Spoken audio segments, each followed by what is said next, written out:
Welcome to the Art of Procurement podcast. I'm Philip Ideson, a 20-year procurement practitioner, former head of procurement, advisor to procurement leaders around the world, and the founder and managing director of Art of Procurement. My team and I work with our global network of subject matter experts to help companies elevate procurement's impact, whether that's through building and implementing transformation programs, sustainably reducing external expenses, or leveraging AOP Mastermind, our learning and development platform for companies of all sizes. You're listening to our flagship podcast, where we pull back the curtain and shine a light on the strategies, tactics, and tools that leading procurement teams are using to align their results with the needs of the business.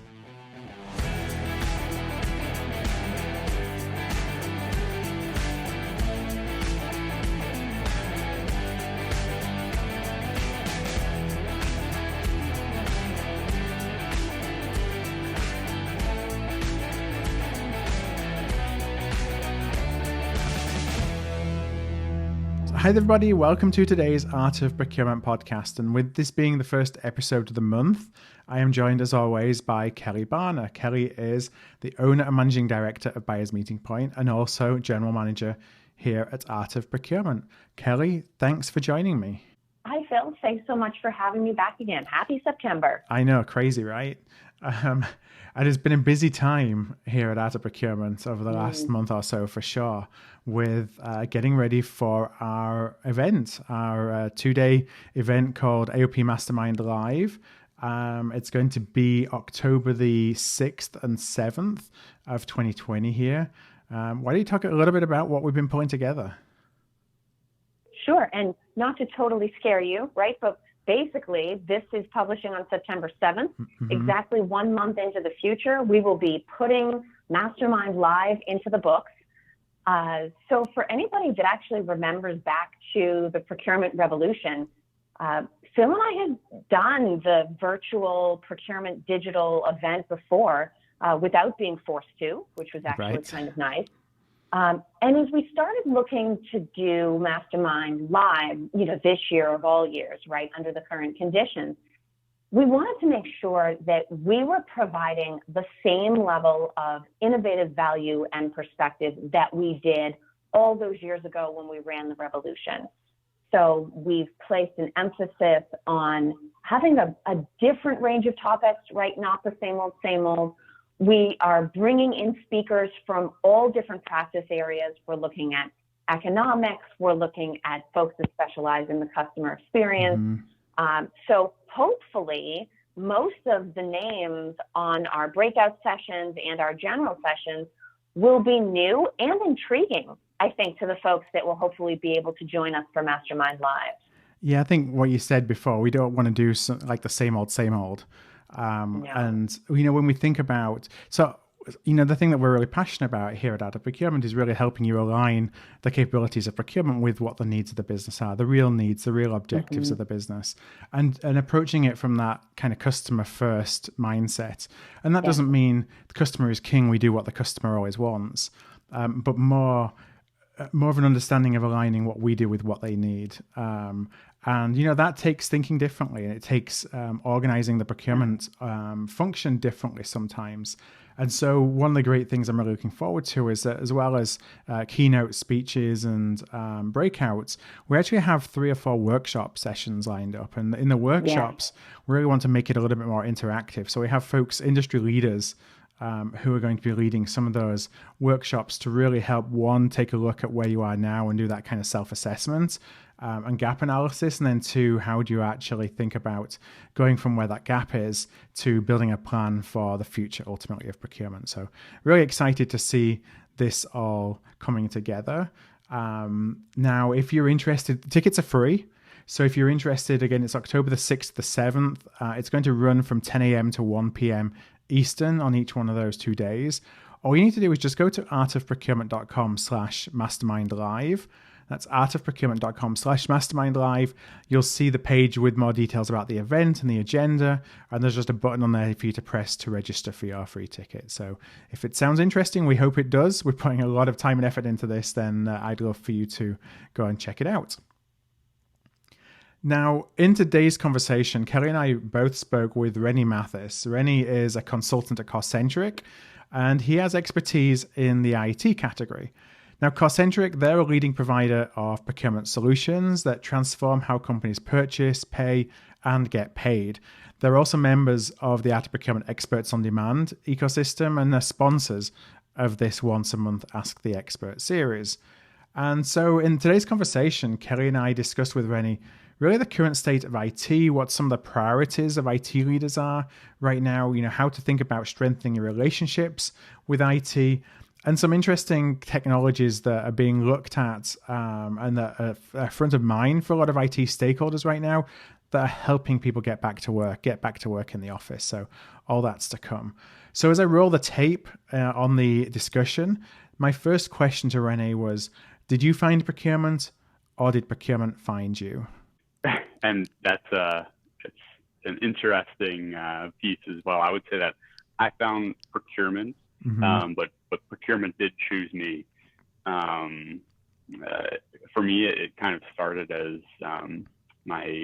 a number of years ago. My girlfriend was she was looking to go to college at the opposite side of the state of where we lived at the time. So we lived in Lancaster, Pennsylvania, and she was going to go to college in Pittsburgh, Pennsylvania. And I was head over heels for that girl, who's now my wife. So I kind of jumped on the opportunity to start looking for some positions in that Pittsburgh area. And the short of it is that I landed as a sourcing data analyst with a large consulting firm who had a presence out there. And the rest is really history. And so, IT can be such a broad category, getting even more so by the day right now as everything digitizes. As you look within the IT category, how do you really define that? I mean, what I'm trying to ask is, like, what are the different elements of the IT category that you really focus on? And is that changing? Yeah. So, I mean, I've generally been a focus within the services side or the software sides of the IT spectrum or environment, if you will. As far as what it kind of looks like for me, I mean, I view IT as being the pulse or the lifeblood of any business or organization. Yeah. I would say more often than not, it provides that foundation, that supporting cast members of infrastructure and applications which your business relies upon to efficiently run and work alongside customers, clients, employees alike. So when it comes to the IT projects that you're focusing on right now, and when you think about the stakeholders, what are you seeing as the most pressing priorities from a stakeholder perspective? Is it cost? Is it service quality? Is it uptime? InfoSec? What are the things that IT stakeholders seem to really focus on when they're looking at engaging with a new service provider, for example? Yeah, so we can't deny that, we're in this certain pandemic type environment, right? I would say that, sure, uptime is generally always a part of IT sourcing projects. We all need to rely upon a service provider or an application being available more often than not. So it's especially so when you're speaking about networks, telecom, or software as a solution.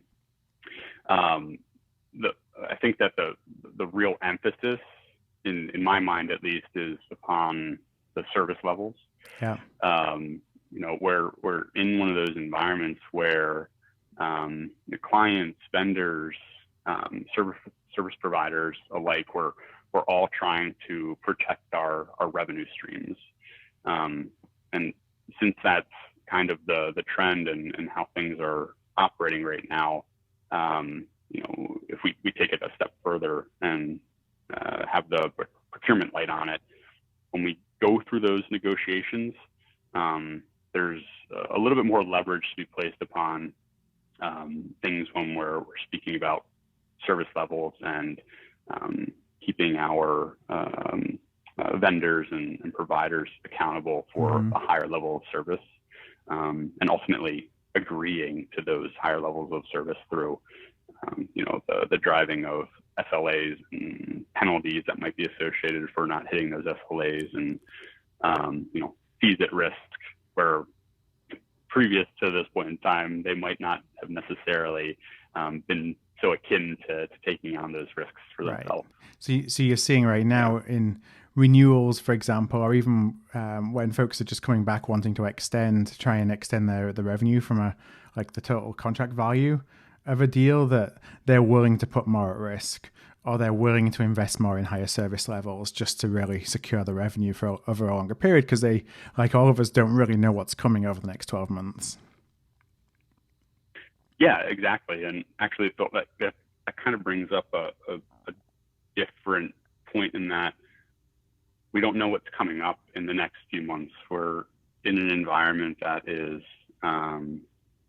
we don't know what's to come next. Yeah. We can't see a month down the road or 6 months down the road, or even understand what we're going to be up against in 12 months. And so even the way in which vendors and service providers engage with their clients has changed as well. And so as we think about, we talked about we don't really know what's next. It's obviously been a really, I think, interesting, as putting it mildly, time over the last few weeks. And I'm sure with the IT perspective, when you've got all this shift from working in offices to work from home. Now, are you seeing that kind of stabilize when companies have really done what they need to do to ensure that they have this IT infrastructure where people can work from home, or are there still big gaps that you see companies are trying to look to address from that perspective? So I guess at the very forefront of the pandemic, Phil, the areas that were needing to be addressed up front, and the shift brought about from the on-premise working of employees to the moving to the remote work from home employees was, there's a ton of stress on the infrastructure and accessibility of the business when they're trying to tap into applications and solutions which they readily leveraged in their typical day-to-day work. So up front, there was a significant stress on those sorts of areas.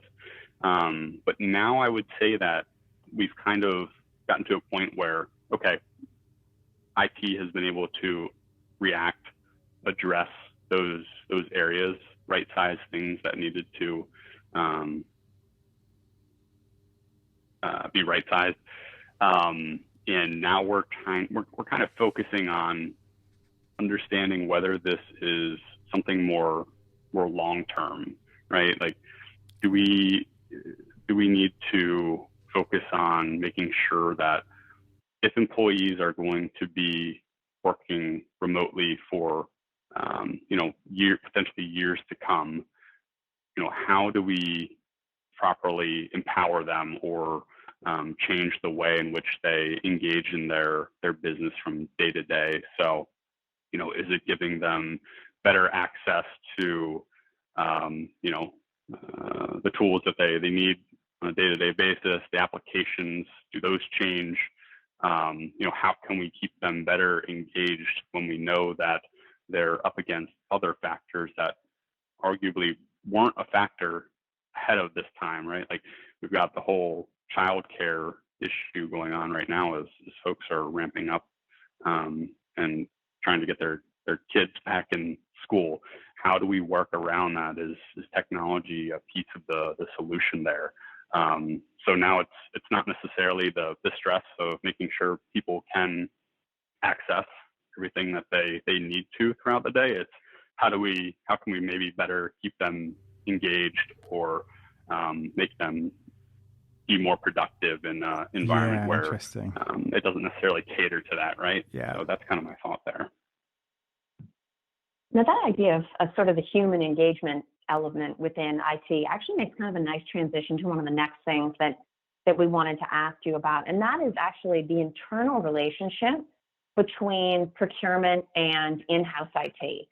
So right at the very top of the conversation, you had talked about the fact that, when looking at the IT category, you can kind of break that down between software and services. Obviously, there's other elements in there, but I think it's interesting that where we are today with platforms, both services, and truthfully, the way software is being handled under SaaS models, both of those shifts are having an impact on what the day-to-day job for in-house IT actually looks like. Any comments on either how the role of in-house IT is shifting and or how that's actually affecting the relationship that exists between procurement and IT as we look to make some of these changes and continue managing the spend?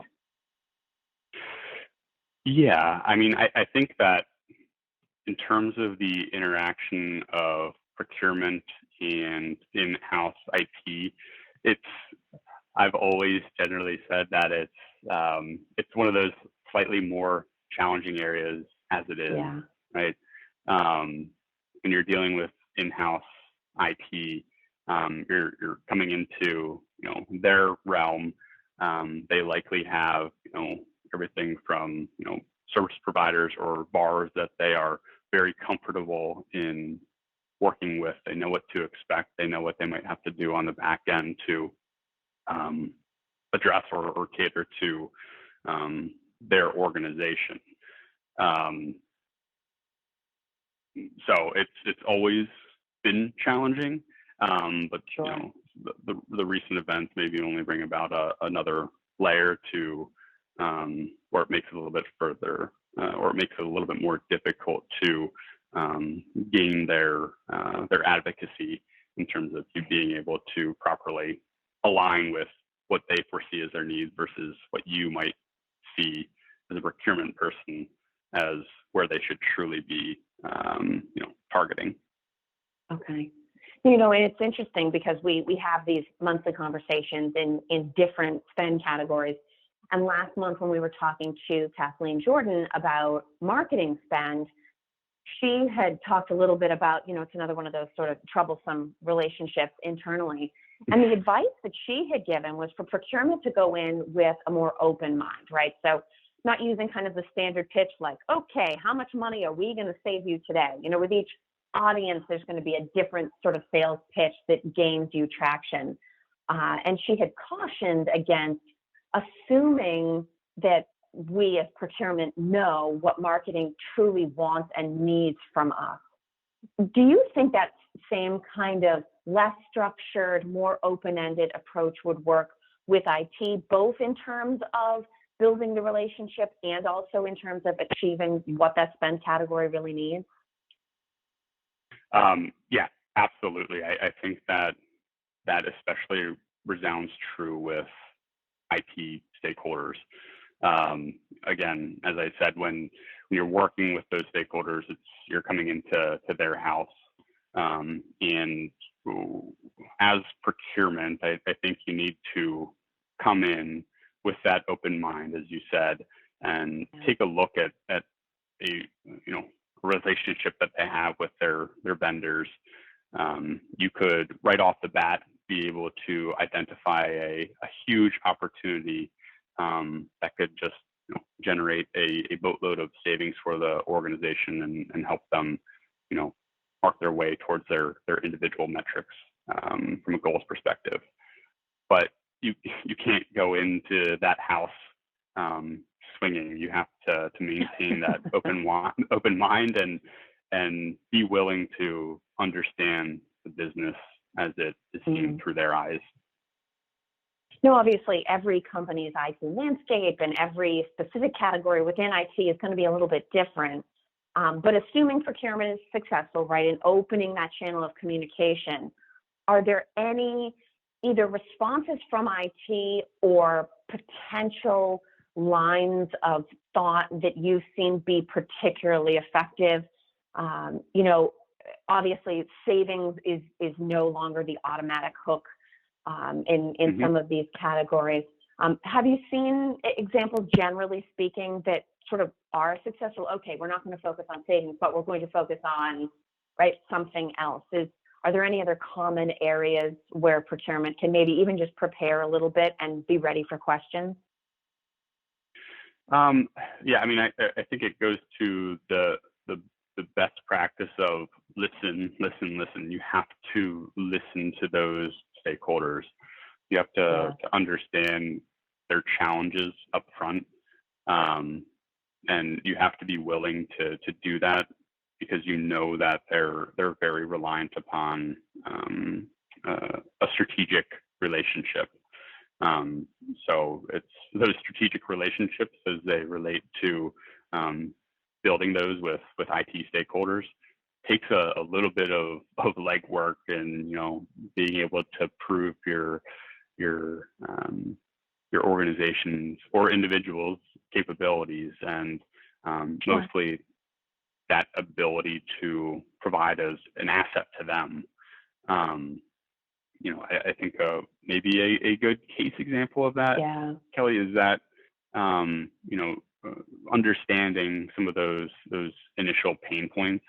Are there vendors that exist in their portfolio which they have an especially difficult time working with, but they don't feel an ability to go elsewhere? Otherwise, you know, they're, for lack of a better term, they're locked into that relationship.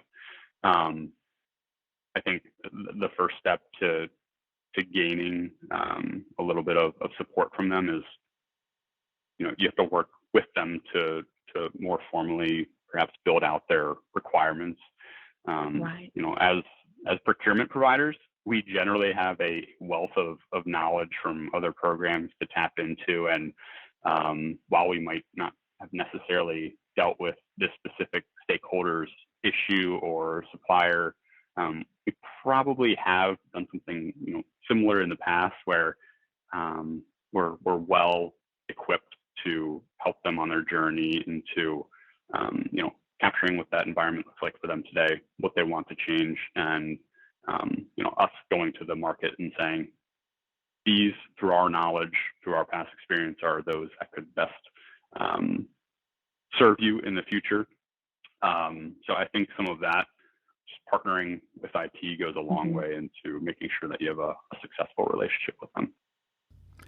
Now, being in the IT category, I think one of the great things about that is you get to see a lot of emerging technologies. Obviously, as organizations are looking to digitize, and that kind of race continues, and I don't think it's going to stop for a long time, you get to see not just what's happening in procurement, you know, which we always talk about, but what other areas of the organization are thinking about in terms of how they're digitizing their own functions or, you know, areas of responsibility.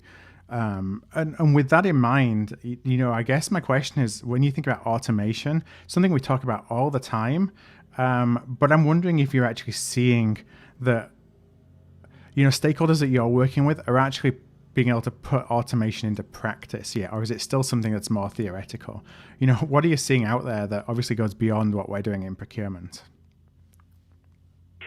Yeah, and actually, this is kind of one of those interesting pieces in that it's not just IT based. It's you can clearly see the impact that it might have upon other categories or other departments within the organization. But directly answering your question, I think that it's much more real. It's tangible now, as opposed to what it might have been, you know, 3 years ago in terms of what we're actually able to see with intelligent automation that you specifically mentioned. And it's, you know, here to provide a lot of efficiencies that we otherwise wouldn't see, again, due to kind of the resource capacities or shortages that we're seeing within the organization. Just for example, you know, upfront, when we were previously talking about some of those challenges in that, as we moved to a remote workplace setting where the majority of the workforce did, there was all that stress on IT and making sure that their infrastructure was up to par. When it came to, the testing of those services and whatnot, whether you knew it or not, just the RPA factor had a huge part in, automatically running through scenarios to test those environments out and make sure that we have the connections we need to readily and steadily rely upon our organization's infrastructure. And then I think probably one of the more interesting things that we've seen in terms of partnering with other parts of your organization between IT and facilities is the whole, return to work initiative that's beginning to take place for, those folks that are in roles that, benefit from a more on-premise type work environment where they truly need to get back into the office. And so that's one of those really, really cool areas that has started to see some true results and gained efficiencies from the whole intelligent automation idea. So we know that as folks come back to work, we have to be able to say that they're clear, they don't exhibit any symptoms. Their temperature is on cue, all of those good things that we have to check off. But we've started to see that there's actually individual applications that have been drawn up so that, and this kind of revolves around an opt-in type culture, but if you have installed applications on your phone, there's a little bit of a tracking mechanism that would associate levels of risk with certain individuals who are seeking to come back to work. So, based upon where your phone or where your geolocation said you were within the past 5 days, has the ability to associate levels of risk with that employee in potentially bringing a illness or sickness to their office. And so I think it's especially interesting because while that was something that was drawn up specifically for this environment, it's something that we could arguably say it would be beneficial to whenever we get out of this environment, right? Just knowing whether or not certain employees have the propensity to, bring about a sickness during flu season, or, were within a previously risky environment when they were traveling for work and are coming back to the office, that sort of thing, right? I think that is truly interesting and is a very real result of automation. Well, that is interesting, right? Because we're in a time where, just like everything else, our notions of risk and risk mitigation are being redefined. I mean, before the pandemic hit, we were just barely kind of getting our arms around what really good governance or due diligence around cybersecurity needed to look like, right? Especially when you start talking about suppliers and what do we need to make sure they're doing so that they don't expose us to risk. What does risk mitigation need to look like? So if there were a few kind of like hot button, what are the things you need to make sure you're basically addressing in IT risk management? Is it still cybersecurity? Are we moving on to things like employee privacy or location tracking? Is anything changing there? Is anything being added, or is it still kind of the same list of risk concerns that we've had in this category in the past? I think it's anything but one of those static environments when we talk about risk mitigation. It's simply put something that is it's ever evolving.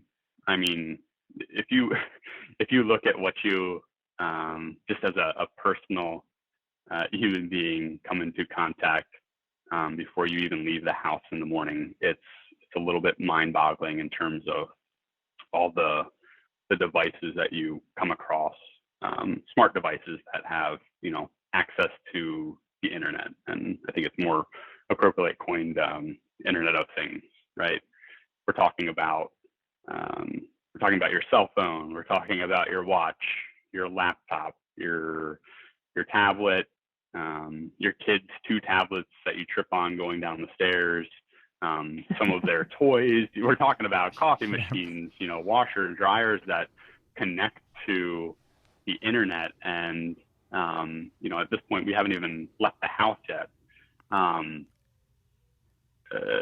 so the point of that, and trying to tie it to how it affects the IT world, is that, just about everything you can, connect to the internet, everything can connect to the internet. And, as the home environment is now a part of your employer's business, or you're still, walking through the doors of a client site, or, your own business site, there are unforeseen exposure, and the level of data that we're continually keeping in our pockets is continually being exposed to different, networks, and interacting with other devices. And so it's very real in terms of the risk that we continually bring about as we just walk down the street. And so really our employers, they have to take those sorts of areas under consideration every time you come into the office, or every time you log onto your computer. And I would say that on an unfortunate level, perhaps, there has to be policies or, new concerns that bring about a new way of working that could potentially feel a little bit of infringing upon your basic rights when you're kind of forced to opt into that culture. So it's ever changing, it's ever evolving. As we see the size of devices decrease, the cost decrease, and it becomes a factor that's almost in everything we touch on our day-to-day basis. Well, Rene, I know it's about time to wrap up, but I want to first of all thank you so much for your time and for your insights in sharing, what you're seeing on a day-to-day basis. Obviously, you're in the IT category in this space across multiple clients every day, so you get a really broad perspective of what's happening out there. So thank you for sharing that with us and with our listeners. And the last question that I want to ask, and I say every week, it's the easy question, is if listeners want to reach out, connect with you, learn a little bit more, where would be the best place for them to find you? I would say that you can primarily contact me through LinkedIn at Rene Mathis. There's not too many with that name or who call Lancaster County, Pennsylvania's home. So that's where you can find me. All right, no worries. Well, we'll just to be sure, we'll put a link to your LinkedIn profile in our show notes page. So anybody who wants to connect can go there, click through the link to LinkedIn, and our show notes page is just going to be at artofprocurement.com/podcast. That's artofprocurement.com/podcast, and that is where we host all the show notes for each one of our podcasts here. So, Kelly, thank you so much for joining me in the conversation today. Thank you. And Rene, thanks for your time. Really appreciate it. It was a pleasure. Thank you.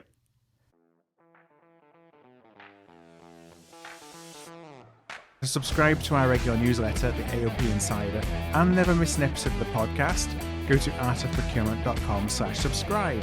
And you can find our back catalogue from the past 5 years at artofprocurement.com.